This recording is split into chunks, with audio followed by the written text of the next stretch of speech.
BFM Business, BFM Patrimoine, la vie IMO. Alors dans un contexte d'inflation, vous n'avez pas pu le rater dans les propos de Christopher Dembicke, de remontée des taux d'intérêt, de perte de pouvoir d'achat, eh bien l'immobilier peut poser question, l'immobilier résidentiel.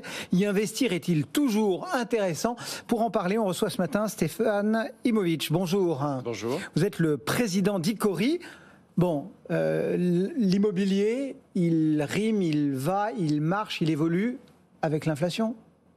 Oui, absolument. Il faut savoir que l'immobilier a beaucoup augmenté ces dernières années déjà, lié grâce notamment au taux d'intérêt qui était extrêmement faible. Mais il faut savoir aussi qu'il y a de nouvelles manières de vivre aujourd'hui, si bien que on se retrouve dans un certain nombre de villes de province avec des prix qui ont fortement augmenté en 2021. À titre d'exemple, je rappelle Bayonne, plus de 16%, Orléans, 15%, etc., etc. Certes, les prix étaient moins élevés qu'on ne pouvait imaginer par rapport à l'Île-de-France, mais il n'empêche que ça a beaucoup augmenté. C'est-à-dire qu'il y a eu un rattrapage, oui, mais qui parfois a peut-être été trop loin, en tout cas, et y compris surtout peut-être pour les locaux. Effectivement, il y a ensuite la problématique de la solvabilité des locaux, mais je crois que le mouvement, notamment qui a été accentué par la Covid, a eu un effet assez inflationniste, notamment sur la province, alors que on commence à s'apercevoir que en Île-de-France, les prix commencent à se stabiliser et en tout cas les volumes de transactions sont moins significatifs. Alors, on le disait, et on en a encore eu l'illustration ces dernières heures avec les banques centrales. Il y a une hausse de taux au niveau des grands emprunts à 10 ans. Il y a une hausse de taux qui donc se répercute sur les banques, avec des questions aussi autour du taux d'usure. Enfin bref, tout ça. Comment ça va, enfin quel effet ça va avoir? Ça va calmer le jeu? Ça ne va pas le calmer? Enfin, comment vous voyez les choses? Je pense que les situations un peu, je dirais, déstabilisantes sur les marchés ont des effets naturellement. Alors, les effets, ils peuvent se concrétiser de manière différente. Premier effet, ça peut être déjà de l'attente. Donc, ça, c'est le premier point.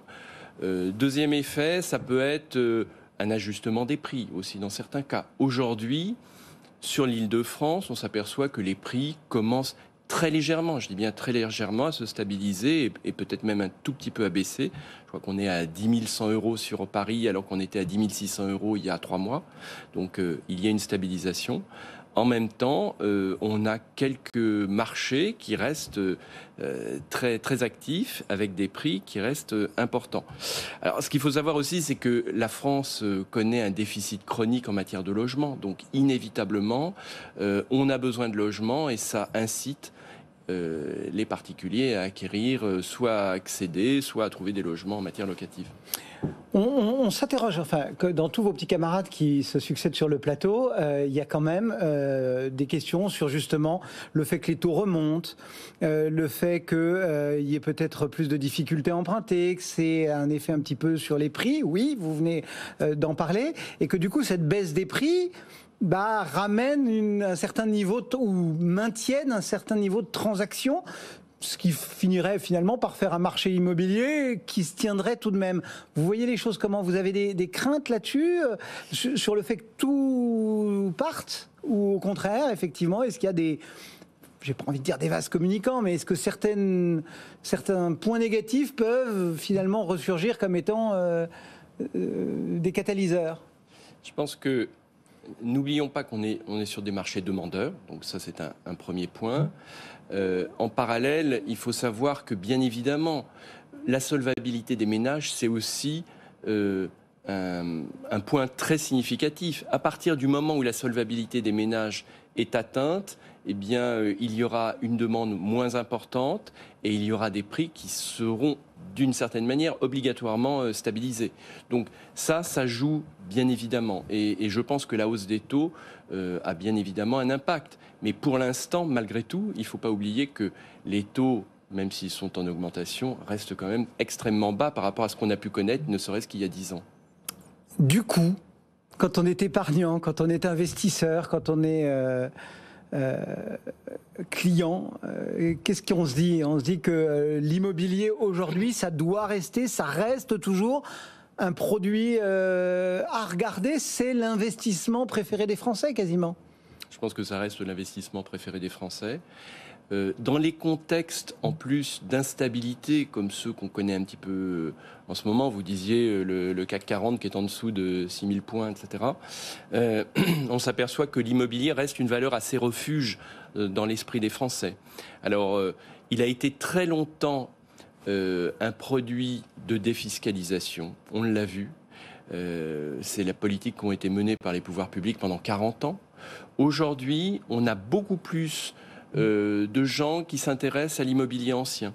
L'immobilier ancien, ça reste une valeur assez sûre, appréhendable, et notamment pour l'immobilier ancien qui est loué, c'est aussi un moyen d'obtenir de l'information, de connaître la situation du locataire, d'avoir une récurrence sur les loyers, etc. Donc tous ces aspects sont vraiment intéressants, et nous on s'aperçoit en tout cas qu'il y a une demande très forte sur des produits d'investissement qui aujourd'hui peuvent être à des niveaux de prix relativement attractifs encore, et qui de ce fait permettent aux gens d'investir sans crainte particulière.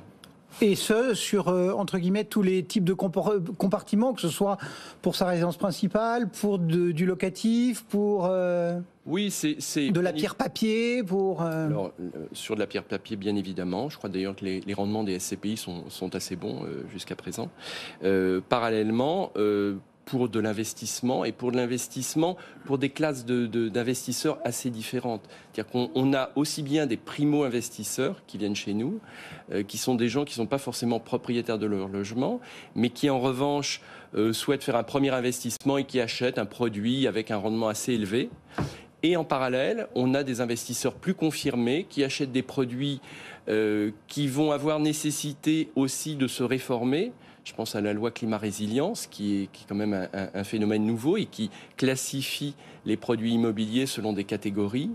À titre de rappel, les catégories F et G ne seront plus... Bien sûr. On ne pourra plus les mettre en location en 2025. Et les E sont pas loin d'être dans le même... Et absolument. Donc, il va y avoir nécessité de rénover ces produits. Et donc, il y a un certain nombre d'investisseurs plus avisés qui, eux, vont acheter ce type de produits pour les remettre à niveau et ensuite les remettre sur le plan locatif. Dans ce marché, dans les points chauds, il y a le crédit, vous en avez parlé. Et dans ce crédit, il y a visiblement une clé en ce moment qui est celle du taux d'usure, qui pose un problème non pas de par son existence, puisque on rappelle, c'est quand même censé être une espèce de garantie pour l'emprunteur de ne pas se faire embarquer avec des taux généraux trop élevés, mais qui aujourd'hui, par sa méthode de calcul d'un moment plus calme et avec cette période de tension et de taux très bas au départ, devient vraiment un point intense. Oui. Est-ce que vous pensez, comme d'assez nombreux observateurs, qu'il faut trouver quelque chose rapidement pour calmer cette question-là, ou en enlever l'assurance, ou calculer sur une période plus rapide, ou que ce soit valable moins longtemps. Enfin voilà. Comment vous l'appréhendez cette question du taux d'usure ? Il y a de la souplesse à apporter dans ce genre de choses, parce qu'effectivement, l'aspect de la solvabilité est un point essentiel pour les gens, et notamment pour les accédants et pour les plus fragiles. Donc il faut absolument trouver quelque chose qui permette de rassurer et d'éviter des augmentations trop fortes. Sans enlever la protection. Bien sûr, bien sûr. Merci beaucoup d'être venu nous voir, donc Stéphane Hejmović, pour Icori.